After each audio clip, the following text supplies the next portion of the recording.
Chapter 16. The viewing enclosure at Caldros Royal Navy Air Station was loud with the whir of helicopters, the noise reverberating even through the closed windows of my father's car.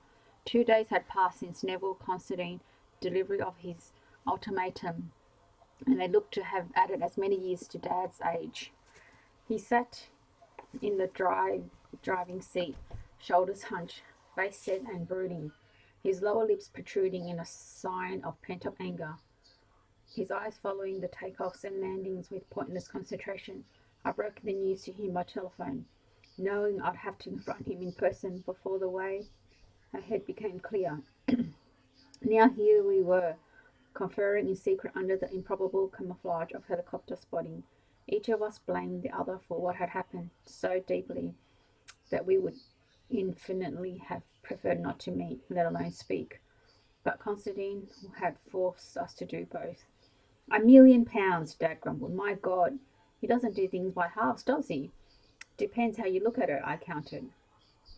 £1,000,000's roughly what Michelangelo would have inherited from Uncle Joshua. As he seriously expects me to pay him that much. He's certainly serious about what he'll do if you don't, starting at the inquest. Hell and damnation. Dad rubbed his forehead, and I noticed a scab on his jaw where he cut himself shaving. He was having a nerve-wracking time of it, and I was surprised by how momentarily sorry I felt for him, even though it was in so many ways richly deserved. Why did Trevor do this? You know why. Because he resents being cast adrift, as he sees it, and because divorce is likely to cost him dear. I suppose he saw the secret you and he shared as an asset as he cashed in. But he comes out of it just as badly as I do, for God's sake. Not quite, besides. I imagine he's pretty confident you'll pay up, in which case he'll come out of it with whatever cut Constantine has promised him. He's a fool to trust a man like that. Well, that's his problem, isn't it? I don't know what kind of deal they've made, and I don't care, frankly. Neither should you. They can't prove a damn thing. His brow furrowed in hopeful thought. What do the letters amount to, assuming Constantine really does have them? How can Trevor be sure where he buried Tully, when I wouldn't know to within a square of a mile? Who's to say this isn't just a try on a bloody ramp? No one. Constantine claims he tracked down the address of Tully's landlady from old press reports of the evidence she gave at the trial and paid the present owner of the house to let him search for them. But he could be lying. So could Trevor about how accurately he recalls the burial site.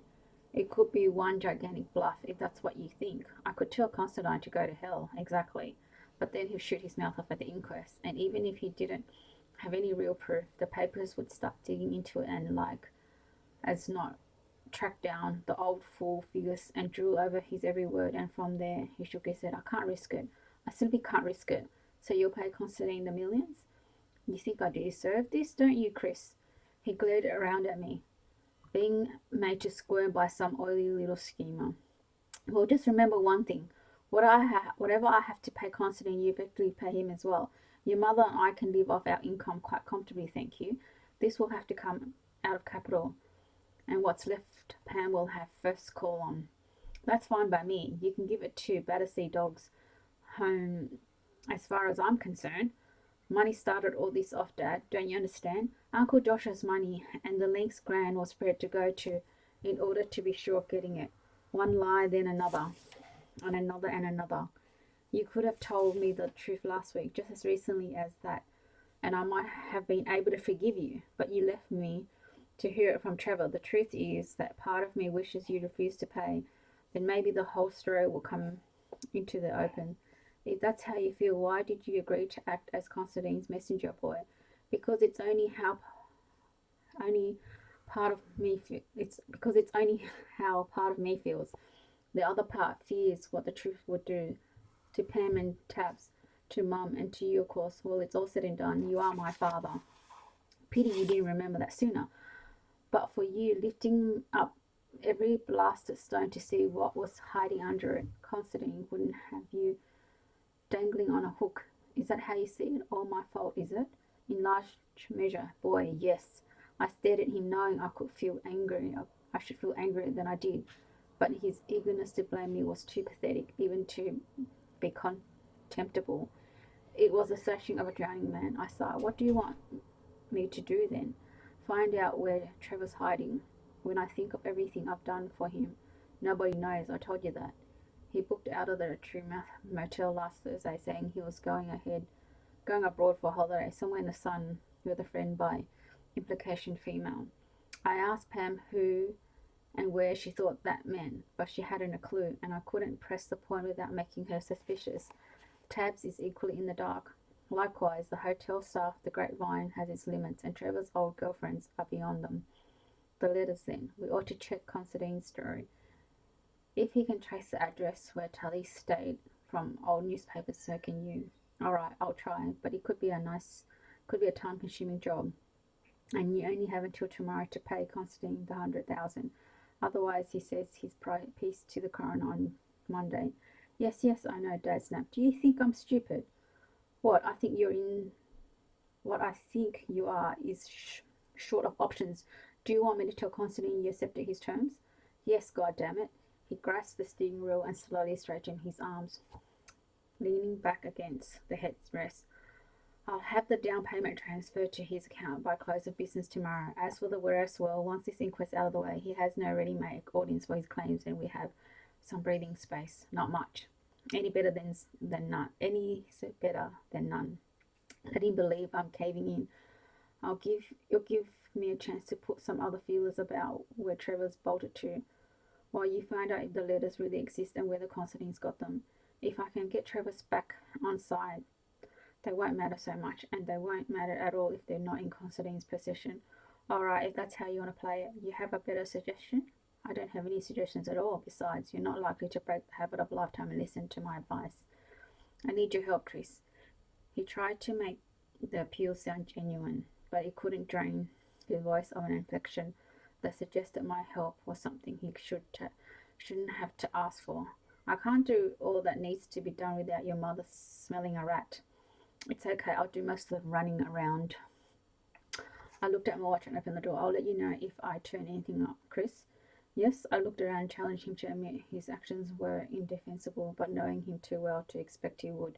You have to see it from my point of view. By the time I realized what your grandmother had done, Michael Lanyon was dead and buried. There was nothing I could do to set the record straight without destroying the family. Surely you can understand that. But you have destroyed it, Dad. That's exactly what you've achieved, love. Trust, loyalty, whatever happened to them, eh? We lived Grand's lie and Tully for 34 years, a lie you're still trying to sustain, and now, God help me, I'm doing the same, because you know it's for the best. No, that's the worst of it. I'm doing it because there's nothing else I can do. I climbed down. I'll be in touch, I said. I added. Then I slammed the door and walked away towards the stag. Tully's landlady wasn't a witness who'd stuck in my memory of newspaper reports of the trial. She can't have had much to say, and could easily have been overlooked altogether. None of the articles, however thorough, amounted to a transcript, and the papers held at the library in Truro were the Cornish weeklies, which I spent a couple of hours plodding through to no avail that afternoon. The Western Morning News had carried daily and hence more detailed reports, but that meant a trip to Plymouth, and by then it was too late to travel there and find the library open. Pam was glad of my company, now that Tabitha had gone home, but clearly puzzled by my curiosity over Trevor's whereabouts, given my claim to have lost interest in events at the time of Grand's 90th birthday. She was even more puzzled when I quizzed her about the identity of Tully's landlady in August 1947, and quite unable to help. An early start the following morning had me installed in Plymouth Public Library shortly after it opened, with the dusty back volume of the Western Morning News. Reports of the hearing yielding nothing, but the trial itself received such concentrated courage that my hopes rose, only to be dashed when I opened the edition for Thursday, 23rd October 1947, and found a corner of one page missing.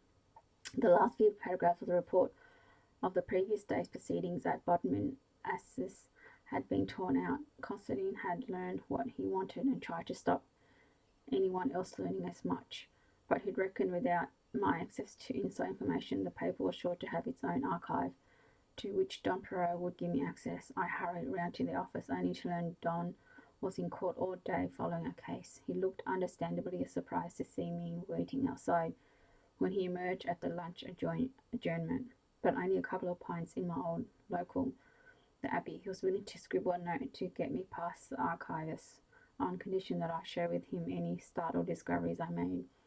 Wouldn't happen to be the summer and autumn of 1947 you're interested in, would it, Chris? How did you guess? Easily.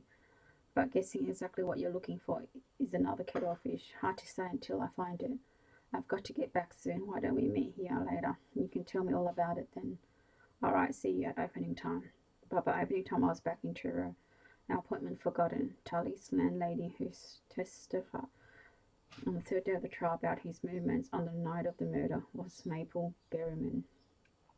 She let an attic room at her home in Kenworth Road to commercial travellers and the like, and was pretty damning about Tully, who'd left, surprise, surprise, without paying his last week's rent. No street number was quoted for her house, but that obviously hadn't stopped Considine, nor me. The elderly occupant of the third house I called at in Kenworth Road would recall Maple Berryman, dead and gone these 26 years or more, as well as her exact address. Strange that, she added. You're the second fellow in a week to be asking about after that party.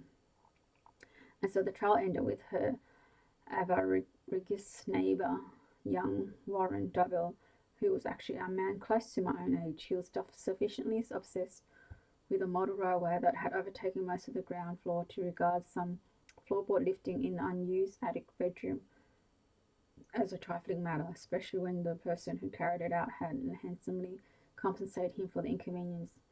Said as Mabel Berryman, her what used to live here was his aunt, and he was looking for some letters his father had sent her from the trenches. He found them too and took them away with him. Why should I mind? Didn't know anybody else wanted them, did I? You family too, are you? It wouldn't have made much difference if I had been. Of course, Dobell had the press of a substantial tract extension, and Constantine had the letters, as I was obliged to inform my father in a somewhat one-sided telephone conversation later that evening. The letters exist and are in his possession. Damn. Have you paid the money into his account? Yes. And is there any news of Trevor? No. So I tell Constantine Monday that he'll have the balance by next Friday. Yes, do that.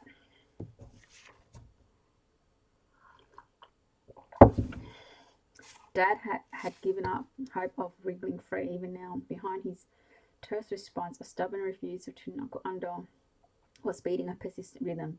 But I, for one, was inclined to abandon the unequal struggle. Constantine had us exactly where he wanted us, and nothing seemed likely to change that.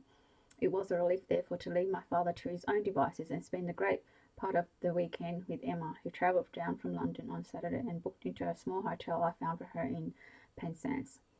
I paid for the accommodation in advance, but she wouldn't find that out until she came to leave. Meanwhile, I hoped for some carefree days off cliff-top walking and sightseeing to help us both relax.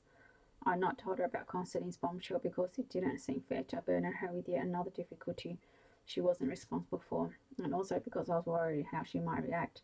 The architect of her childhood miseries were poised to walk off with what should rightfully have been hers. Sunday was, as if by special dispensation, a brilliantly clear day. Emma gazed out at the limitless blue of the Atlantic from Land's End and confessed to a form of colour shock after the man-made drabness of London. I knew what she meant. Cornwall never loses its capacity to pummel the senses into heightened alertness. I saw the effect on her as we drove back across Penwith in the childlike wonder with which she stared at the scenery and the bubbling exuberance of the conversation. God, Chris, I think I'd forgotten just what a beautiful world it is. Now I'm here, I don't think I'll ever want to leave. We lunched on fresh crab sandwiches by the harbour at Mouse Hole, then carried on round the day to Marazion and walked the causeway out to St. Michael's Mount. Did you ever come here with Nicky? She asked tentatively. Yes, on a class outing during our last term at prep school, before I was even born. Hey, who'd have thought that one day? She smiled. Why didn't I feel sadder, Chris? I don't know, but I know he wouldn't want you to. That last was undoubtedly true. Nicky would have wanted nothing to hurt his sister, and I owed it to him to make sure nothing did, least of all me. I knew the path we were treading was treacherous as well as beguiling. That's why I was so determined to tread it carefully.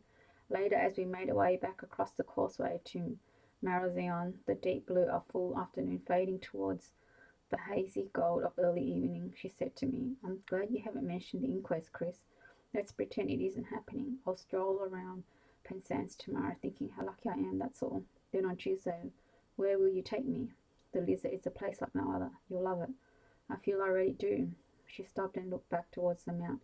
Its castle walls glowing in the sun, the sea beyond sparkling benignly. Then she turned and said at me solemnly for a moment, What is it?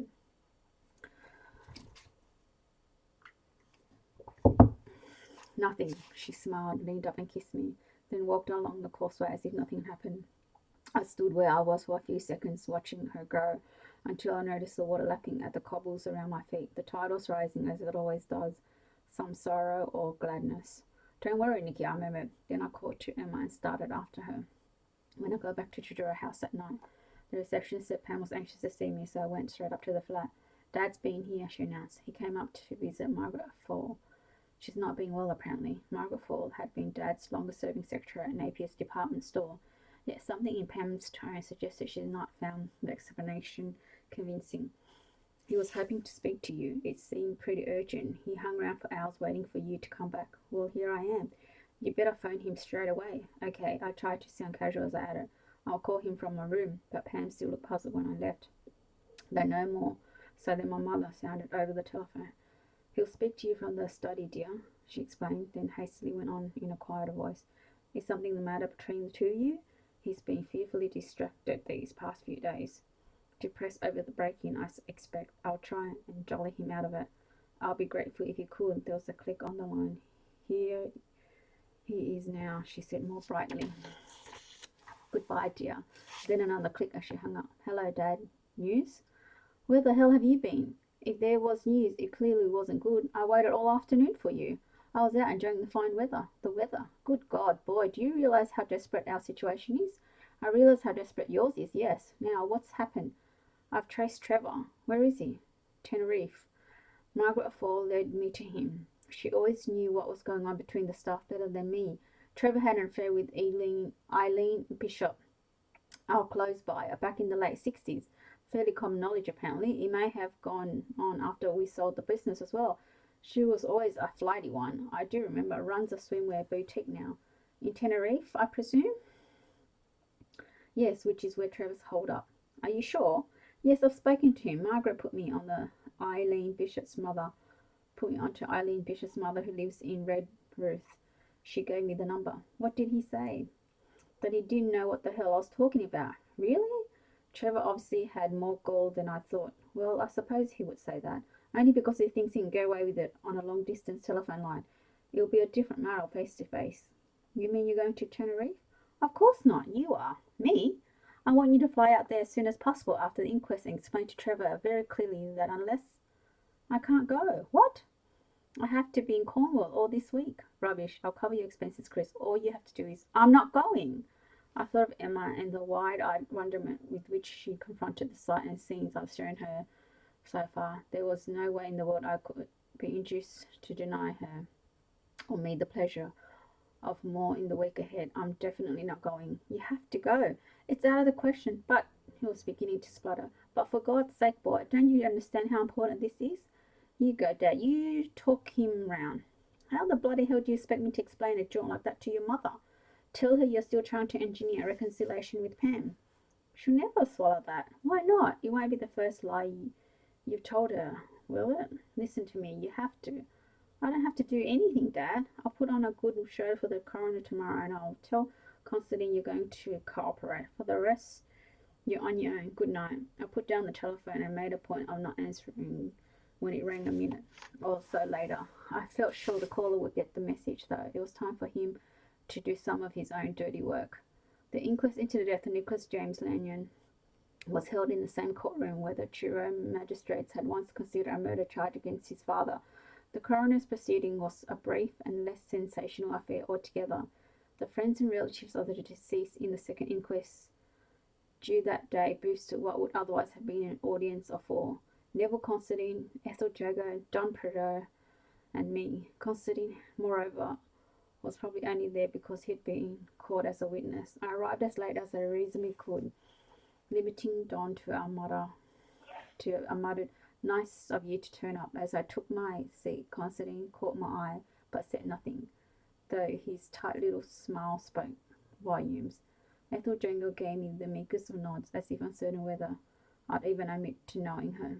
Then the jury was brought in, followed shortly by the coroner, and we were under way at a business-like pace. The pathologist was the first witness called.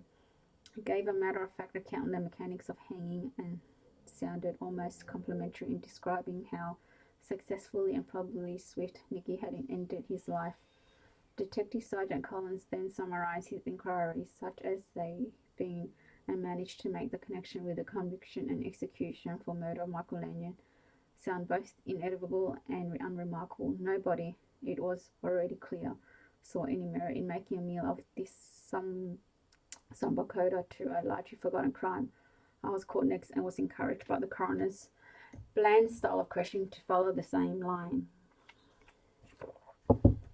I mentioned that I'd known Nicky when we were children, without revealing that we'd actually been the closest of friends. As far as it went, my description of his state of mind that last afternoon of his life was accurate. All I'd subsequently discovered, along with the injustice of what had taken place in the same dusty chamber 34 years before, went unreferred to and unhinted at. The only person present who knew just how resident I was being followed me into the witness box. Neville Constantine, resplendent in the same cheap suit he'd worn for Nicky's funeral, portrayed himself as the most considerate of stepfathers. As distressed by Nicky's suicide as he was, regrettably unsurprised, he saw it as the climax to several years of depression and reclusiveness, in which Nicky's obsession with his father's execution and the shock of his mother's death were exacerbating factors. Listening to Constantine, I could almost believe he sincerely missed his stepson. He was cleverer than he seemed, a disarmingly self-aware brain scheming away behind his fray-cuffed humility. I was only just beginning to realize how formidable an enemy he could be, and how right Emma was to fear him. Constantine was the last witness called, although the coroner did read out a letter from Nicky's doctor in Clacton, sketching in a history of depression before he invited the jury to consider their verdict. Suicide was their rapid conclusion, while the balance of his mind was disturbed, and the evidence that be heard was at best selective and at worst distorted. It was the right verdict. The balance of his mind had been disturbed. "Give my regards to your father," Constantine whispered to me as we filed out of the court. "I'm glad he's been able to accommodate my request. May I look forward to hearing from him again by the end of the week?" "Yes," I replied out of the corner of my mouth. "You may." "Excellent. Thank you so much, Mr. Napier." Then we were out in the dazzling daylight on Back Quay, where the crowds had assembled to jeer Michael Lanyon and Edmund Tully each day of the hearing. But there was no crowd waiting for us. Sergeant Collins nodded to me, then buttonholed the pathologist and walked off with him. Constantine mumbled something about having to start for Clacton and quickly walked away towards the car park. I looked around for Ethel Jago, only to find she'd vanished, and realised that the event was over. The book unceremoniously closed on the life and death of Nicky Lanyon. "That was quicker than I reckoned it would be," said Don from close behind me. "Plenty of time for lunch, over which you can clear up a couple of minor mysteries, such as friends Constantine's hasty exit and your failure to shop at the Royal Abbey on Friday night. What's going on, Chris? You can tell me." Don was none the wiser after an hour and a half with me in the City Inn. He'd worked his way through the same back copies of the Western Morning News as me after being stood up at the Abbey, but not knowing what I was looking for, and come away empty-handed. Nor had the inquest enabled him to pin down his suspicions. But Constantine's behaviour, I'd have expected him to hang around, hoping I'd buy him lunch. To my circumspect performance in the witness box, "You sounded as if you were walking a verbal tightrope," meant they couldn't be dispelled. "You're up to something, Chris, and I want to know what it is." "I've no idea what you're talking about." "Yes, you have. So spare me the pro-faced deniers. All I ask is one favour for an old friend. If this, whatever it is, blows up into a big story one day, give me the jump on it, will you? I could really use a nationwide front page scoop, just one before I hang up my notebook for good. That's years away, and I waited years to get this close to the real thing. How do you know you were close? Reporter's instincts. It's never let me down yet. Is it a deal? Yes, so long as you don't seriously expect me to deliver. Don's instinct was sound. I had to give him that. His liver wasn't altogether dicey a proposition, though. I left him to abuse it some more and made my way back to Lemon Key, where I parked the car. I wondered if I might have drive straight to Penzance and tell Emma what had happened at the inquest instead of waiting until the morning when I arranged to collect her at 10 o'clock for our day on the Lizard. I'd more or less decided to head for Penzance without delay when I caught sight of Ethel Jago walking past the West Brighton office. She was moving slowly and had a dejected look about her. Two bulging supermarket carrier bags dragged on at her arm. She was making for the bus station, which surprised me since I would have assumed she'd driven up from Nanceworthal. Our bus journey seemed likely to be a torturous affair. My conscience stricken by not having talked to her earlier. I called at Harrow to catch her up. Why, Christian, this you? Haven't you got the Land Rover, Ethel? Fouled the MOT. Dennis is working on it now. He would have come with me else. Would you like a lift back? Don't want to put you out. It's no problem, honestly. Let me take those bags. She was too weary to protest much. I loaded her and the shopping bag into the Jag and we started off. She had heard about Pam's throwing Trevor out and said how sorry she was. I asked her how the farm was doing, and she admitted Dennis was finding harder to cope as he grew older, though she didn't mention the most obvious reason, the lack of son to help him and one day succeed him. She asked me about the classic car business, and I told her about the fire without mentioning that it was arson. We were both a little wary of each other, reluctant to venture beyond superficial exchanges of news for fear of where we might stray. Perhaps that's why we didn't talk about the inquest until we were aboard the King Harry ferry, waiting for other cars to be loaded behind us as the fowl drifted languidly past the ramp and cloud-dabbled sunlight played across the autumn-tinted woodland on the Roseland shore. That's the end of it, then, said Ethel. The world's finished with Nicky now. At long last, may he rest in peace. Amen to that. I miss him still, even though I never saw him from one year's end to the next. It's a funny thing, I suppose. It's knowing as I'll never see him make the difference. What with our Tommy gone as well, and Michaela. She shook her head dismally, and I resisted the temptation to tell her there and then that one tragedy at least hadn't really happened. Her niece was living and breathing even as we sat there. I knew where she was. I've talked to her the previous day. We laughed and walked together. She was all right, and soon. But I said nothing. I have sworn not to, and I was determined not to break the trust. Ethel sighed. It makes you wonder, it really does, poor Nicky. Such a sad and lonely boy. I don't think he ever made another real friend after you, Christian. I'd be sorry to believe that, I said, as the gates clanged shut behind us and the ferry started moving. We all need friends. Then I remember Pauline Lucas and her description of herself, a friend of a friend. Considine's ultimatum had distracted me from the search for her identity. He denied knowing her with something less than total conviction. If he'd been lying for whatever reason, then it was just possible Ethel might be able to point me towards the truth. Let me show you something, Ethel. I want you to tell me if you recognize this woman. Perhaps it's an acquaintance of Nicky. It's a bit of a long shot, but take a look anyway. I took the photograph out of my pocket and slid it half out of its envelope just so that Ethel could see the woman on the bed, but not the man about to join her. Ethel squinted down at it, then fished her reading glasses out of her handbag and peered closer there. She drew a sharp breath and reached out with her left hand to steady the photograph against the vibration of the ferry, but no vibration could explain the trembling of fingers as she did so. My lord, she murmured, my dear sweet lord, what is it? Do you know her? Where'd you get this, Christian? Never mind. Do you know who she is? Was this took recent like? A few weeks ago, but then she's alive. She's really, truly alive. Who? Who do you mean? Michaela. Ethel stared at me. It's her, Michaela. Yes, I swear it. She looked at the photograph again, and I saw tears glistening in her eyes. It's Michaela. Come back to us. Thanks for listening.